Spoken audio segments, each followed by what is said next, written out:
Hai sahabat merinding, selamat kembali di channel yang selalu membahas seputar cerita-cerita misteri di sekitaran kita. Yang pastinya, cerita-cerita dari kami diambil dari kisah nyata yang pernah dialami oleh narasumber tertentu yang kini menjadi saksi pada peristiwa itu, hingga dijadikan sebuah cerita yang real dan nyata. Jika kalian suka dengan cerita-cerita dari channel ini, silahkan subscribe dan like channel ini, agar kami lebih semangat untuk membuat cerita-cerita misteri selanjutnya. Salam misteri.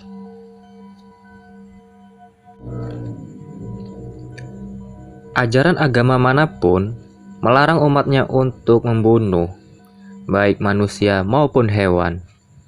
Namun, hal itu tidak berlaku bagi RD Sastrowaluyo.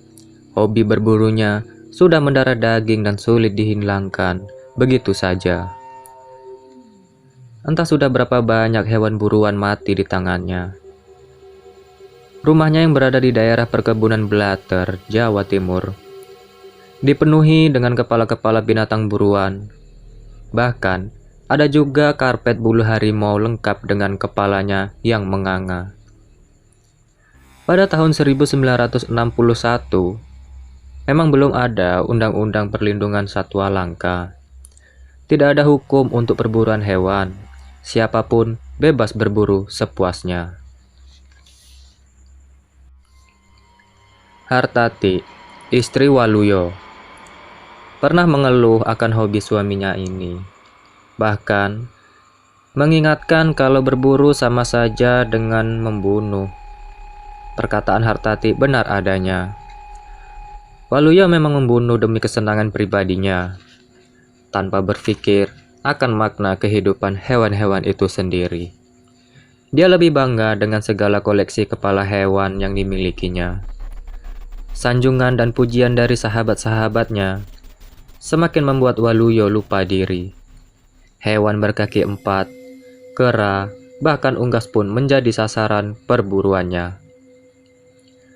Hartati sudah sangat lelah berbicara dan memohon kepada suaminya. Akhirnya, dia meminta ayah mertua untuk menasehatinya.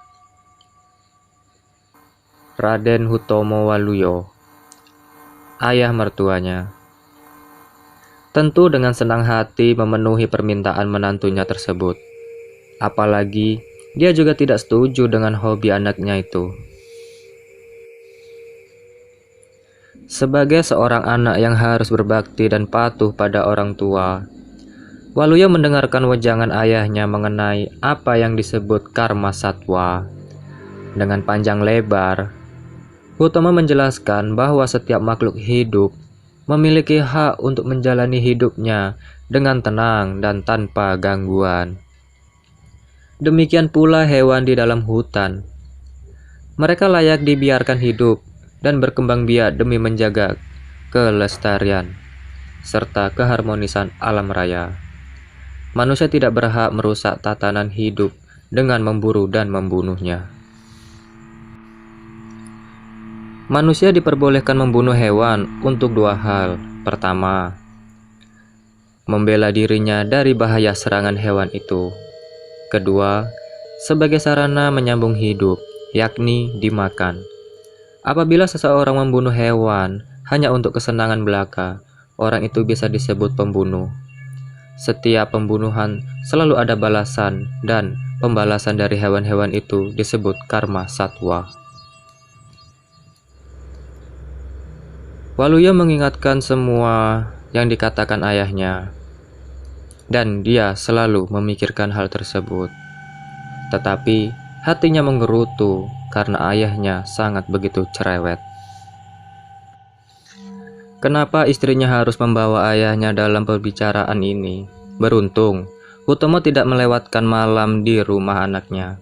Sebelum pulang, sekali lagi Hutomo berpesan agar anaknya menghentikan hobinya tersebut.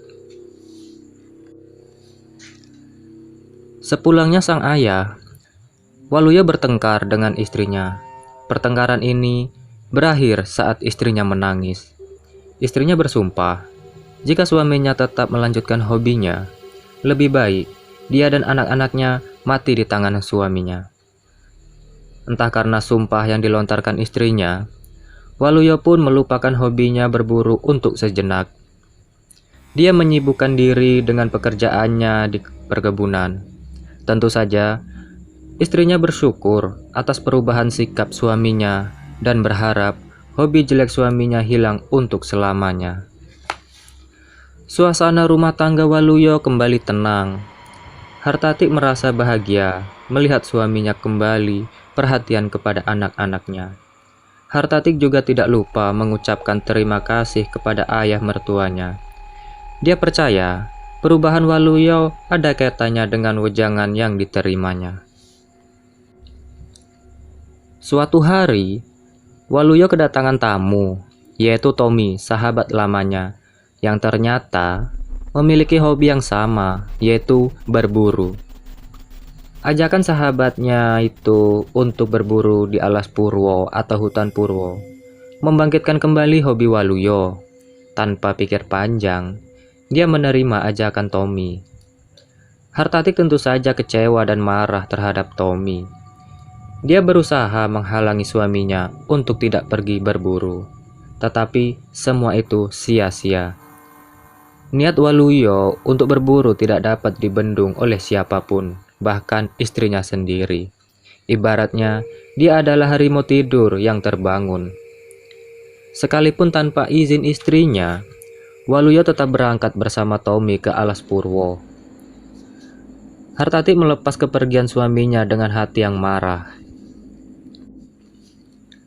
Perjalanan ke alas purwo cukup jauh dan melelahkan. Mereka sampai menjelang malam dan memutuskan untuk bermalam di rumah penduduk yang dekat dengan alas purwo. Sang tuan rumah, yang penduduk asli alas purwo, sangat ramah dan menerima serta melayani tamunya. Kepolosannya sebagai penduduk desa menyiratkan kehangatan jiwanya. Saat mengetahui tujuan tamu-tamunya ke alas purwo untuk berburu, sikap sang tuan rumah mendadak berubah dingin dan tidak bersahabat. Dia juga memperingatkan dengan keras, jika Waluyo dan Tommy tidak ingin mendapatkan musibah, lebih baik mengurungkan niatnya untuk berburu di alas purwo. Selesai memperingatkan kedua tamunya itu, sang tuan rumah masuk ke kamar tanpa menghiraukan kedua tamunya yang duduk kebingungan. Waluyo pun berunding dengan Tommy, dan mereka memutuskan tetap berburu. Mereka menganggap penduduk desa masih mempercayai tahayul dan mistik. Keesokan harinya, setelah berpamitan dan memberi uang ala kadarnya pada sang tuan rumah, mereka berangkat menuju alas purwo yang tinggal beberapa kilometer lagi dari tempat mereka menginap. Tidak memakan waktu lama, mobil tiba di pinggiran alas purwo. Tommy menghentikan kendaraan dan berparkir di bagian alas purwo. Dua orang penduduk asli yang melihat kedatangan Tommy dan Waluyo memandang dengan pandangan tidak suka. Lalu, buru-buru menyingkir sebelum Tommy sempat bertanya. Waluyo menyiapkan peralatan dan bekal untuk berburu. Tommy sendiri pernah datang ke alas purwo bersama rekan-rekan kerjanya. Waktu itu, mereka hanya berkunjung untuk mengagumi keaslian hutan yang dikenal angker. Banyak jenis binatang hutan yang berjalan tanpa takut kepada manusia. Inilah sebabnya dia mengajak Waluyo untuk berburu. Apalagi kalau menangkapnya hidup-hidup. Dengan menyandang senjata berburu, mereka berdua menelusuri jalan setapak memasuki alas purwo. Suasana alas purwo sepi dan menyeramkan, meskipun saat itu hari masih pagi. Sesekali bunyi kumbang atau serangga hutan lainnya memecah kesunyian. Ada perasaan takut menyelinap di hati Waluyo. Timbul penyesalan di hatinya, mengapa dia menerima ajakan Tommy ke alas purwo yang menyeramkan ini. Ibarat nasi sudah menjadi bubur, Waluyo tidak mungkin kembali tanpa hasil. Semakin ke dalam, cahaya matahari mulai tidak bisa menembus rimbunnya dedaunan alas purwo. Keadaan pun menjadi agak gelap. Tommy menghentikan langkahnya dan mengatakan, "Mengapa suasana hutan ini agak aneh? Mengapa sepanjang jalan tadi mereka tidak melihat seekor binatang pun?" Waluya mengiyakan dan mengusulkan untuk pulang, tapi Tommy menolak. Dia akan pulang kalau sudah membawa seekor binatang buruan, baik hidup maupun mati. Mendadak terdengar suara jeritan, tepatnya lenggingan. Waluyo segera menyiapkan senjata. Begitu juga dengan Tommy. Di antara pepohonan, mereka melihat sekelebat makhluk hitam, sebesar bocah berusia 4 tahun, sedang berayun-ayun. Setelah diamati, ternyata anak kera. Mereka pun berteriak gembira, terutama Waluyo. Nalurinya sebagai pemburu seketika memanas dan dengan cepat dan tanggap, tangannya membidik ke arah anak kera tersebut. Satu ledakan keras memecahkan kesunyian alas purwo. Bersamaan dengan itu, terdengar pula jerit kesakitan anak kera itu karena jatuh dari dahan pohon. Suara gedebuk. Anak kera menyentuh tanah, menyadarkan Tommy apa yang terjadi. Tommy menegur Waluyo, mengapa dia membunuh anak kera itu. Waluyo lalu tersinggung dan mengatakan, untuk apa mereka ke alas purwo kalau bukan untuk berburu. Seketika Tommy terdiam, lalu menghampiri anak kera yang tergeletak mengenaskan. Tommy tidak tega melihat wajah anak kera yang menyeringai kesakitan. Matanya yang terbelalak menatap Tommy, seolah menyalahkan dirinya. Waluyo merasakan hal yang sama. Tiba-tiba, terdengar raungan keras. Tommy dan Waluyo terkejut menghadapi sesuatu yang belum diketahui. Sesosok bayangan hitam besar tiba-tiba muncul, yang ternyata induk kera.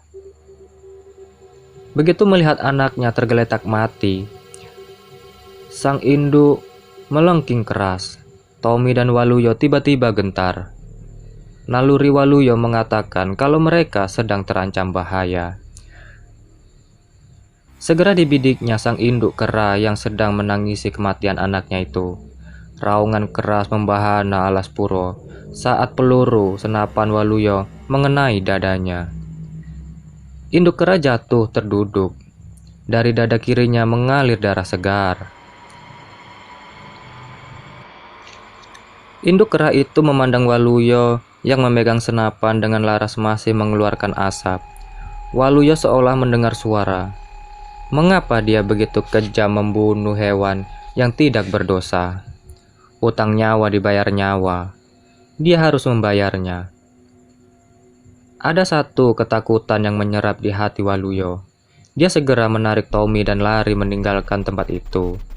Tommy sempat protes, tetapi mengikuti kemauan Waluyo karena sebenarnya dia pun merasa ngeri dengan apa yang mereka alami. Dalam perjalanan pulang, Waluyo selalu teringat anak dan induk kera yang ditembaknya. Tommy juga menyesali mengapa mereka harus ke alas purwo yang angker itu. Sementara banyak hutan lain yang bisa mereka datangi. Menjelang larut malam, keduanya sampai di perkebunan Blatter. Dengan kunci cadangan yang dibawanya, Waluyo masuk ke dalam rumah bersama Tommy. Keduanya terlihat sangat lelah. Setelah mengucapkan selamat malam, Tommy masuk ke kamar tamu yang sudah disediakan untuknya. Waluyo juga masuk ke kamarnya. Saat masuk ke dalam kamar, Waluyo terkejut saat melihat tempat tidurnya terdapat anak dan induk kera sedang tidur. Waluyo mengucek-ngucek kedua matanya, tetapi apa yang dilihatnya masih sama. Ketakutan kembali menggoyak dadanya. Waluyo merasa kera-kera itu datang untuk membalas perbuatannya. Dia segera berlari keluar kamar dan mengambil senapan berisi peluru. Dibidiknya anak kera itu. Satu letusan membahana di dalam kamar. tubuh mungil di atas tempat tidur itu terhentak, lalu diam bersimbah darah. Hartati terbangun dan melihat anak bungsunya sudah bersimbah darah.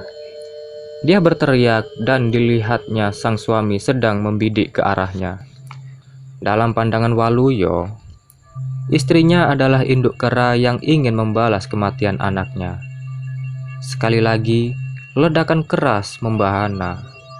Hartati mendekap dadanya yang berlumuran darah dengan pandangan tidak percaya, lalu ambruk tanpa berkata-kata. Tommy dan pembantu rumah Waluyo berlarian ke arah kamar. Tommy terkejut melihat pemandangan yang ada di dalam kamar. Dari dalam kamar, terlihat Waluyo yang masih memegang senjata sambil berucap, "Matilah kau, binatang busuk." Tommy bingung dan mencari binatang yang dikatakan Waluyo, karena yang dilihatnya adalah Hartati dan anaknya yang telah menjadi mayat di atas tempat tidur. Pada saat itu, Waluyo tersadar dan melihat anak serta istrinya bersimbah darah akibat tembakannya. Waluyo melempar senjatanya sambil meraung keras, lalu menghampiri anak dan istrinya. Perkebunan Blatter heboh. Waluyo dituduh membunuh istri dan anaknya sendiri. Dalam pemeriksaan polisi, Waluyo berulang kali mengatakan kalau dia tidak membunuh istri dan anaknya. Dia mengatakan yang ditembaknya adalah anak dan induk kera. Tommy juga dimintai keterangan sebagai saksi dan membeberkan semuanya dari awal hingga akhir. Pembunuhan yang dilakukan Waluyo bukanlah sebuah kesengajaan, melainkan sebuah kutukan dari alas Purwo. Bagaimana mungkin Waluyo membunuh istri dan anaknya yang begitu dicintainya? Selama pemeriksaan hingga sidang pengadilan, perangi Waluyo berubah total. Sesekali dia berteriak ketakutan, lalu berteriak sambil mengucapkan kata bunuh. Sesekali dia bisa mendadak menangis terseduh-seduh sambil memanggil istri dan anaknya. Akhirnya, pengadilan memutuskan Waluyo mengalami gangguan jiwa dan harus dimasukkan ke rumah sakit jiwa untuk menghindari hal-hal yang tidak diinginkan pada orang di sekelilingnya. Hutomo, sang ayah, menerima musibah yang menimpa keluarga anaknya karena karma satwa akibat hobi buruk anaknya. Dia sudah mencoba untuk menasehatinya, akan tetapi semua itu sia-sia dan gagal. Penyesalannya adalah mengapa harus menantu dan cucu yang dicintainya. Dengan kesedihan yang mendalam, Hutomo membawa dua cucunya yang tersisa meninggalkan perkebunan Blatter. Hutomo bertekad mendidik cucu-cucunya dengan baik agar menjadi orang yang berguna. Dia tidak ingin musibah mengerikan ini terulang kembali. Setelah peristiwa itu, Tommy pulang ke Surabaya. Dia menyesal kenapa harus mengajak Waluyo berburu ke alas Purwo. Kalau saja hari itu dia tidak berkunjung ke rumah Waluyo, mungkin saja peristiwa mengerikan itu tidak akan terjadi. Sebagai menembus kesalahannya, Tommy sering menjenguk Waluyo di rumah sakit jiwa. Sampai cerita ini ditulis, Tommy masih menyesali kesalahannya karena menghancurkan keluarga sahabatnya. Baik kawan-kawan, dalam cerita ini bisa kita ambil hikmahnya. Setiap makhluk hidup berhak atas kehidupannya dan janganlah membunuh hewan tanpa sebab.